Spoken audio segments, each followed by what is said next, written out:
大同国中一侧在西洲公园。那当时呢，我们总共花了47天，做了整个这个防治，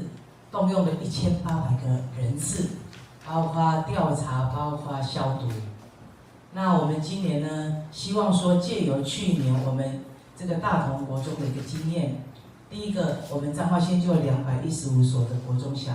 那我们也知道，在暑假期间，还是有一些在学校比较容易产生病媒蚊的地方，包括实力台的上面，包括我们的天购天井，包括我们的这个地下室啦，或者说一些我们的这个冷却槽啦等等的地方，都是比较容易有滋生源的地方。那我们希望就是说，透过我们的这个防治计划，然后开始来做相关的这个防治，希望能够让我们的这个校园是零的哈，这登革热是0的哈。那今年呢，很刺激哈，今年我们总共到现在的案例哦，有48个，39个案例是在高雄，9个案例是在台南。那境外一路有218个案例，彰化县现在有9个案例。9个案例大部分呢都是经商啦、旅游啦，或者一些外籍的这个移工进来的。那这个我们这个希望说，透过我们这个大家的一些共识，我们把这个登革热给防治。那这个在这个登革热的这个过程中哦，我们真的是期盼说大家一起来，那也呼吁我们所有的乡亲哦，开始包括有看到一些，特别是下雨之后。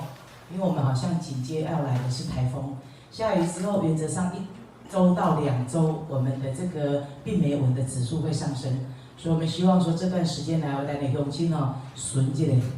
下，该去甲倒掉的水甲倒掉，该去刷刷的把它刷一刷，清清的，让咱有一个好的环境。在这边也要谢谢我们这个园林的清洁队，我们的队长也在现场哦。谢谢你们，最近让你们辛苦，又是狗狗，又是登革热，谢谢你们了哈。那我们一起来防治。那因为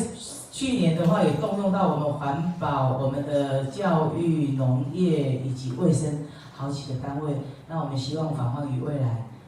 一起努力，让我们彰化更好，让彰化更美。平安无事啊！我是这样子的讲，平安无事，最好不要都平安无事哈。那我也预祝这个记者会的成功好，谢谢。那本土的病例里面，刚才现场已经有讲过，哪个所在传染病会发生，登革热会发生在哪里，我们都不知道，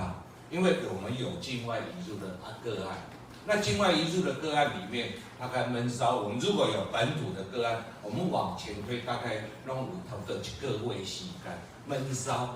境外移入变咱这个网定着，咱这个网变带有病毒，较搁定着人，较易互咱发现出来。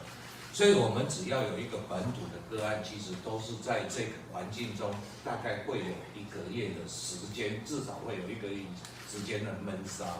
所以对我们来讲，去年彰化在第一时间内，咱讲来讲，本土病例出来没有关系，但是没有次波的感染，这是最重要。这表示我们去年彰化的各县政府里面的各级团队合作得很好，能够在第一波就把它解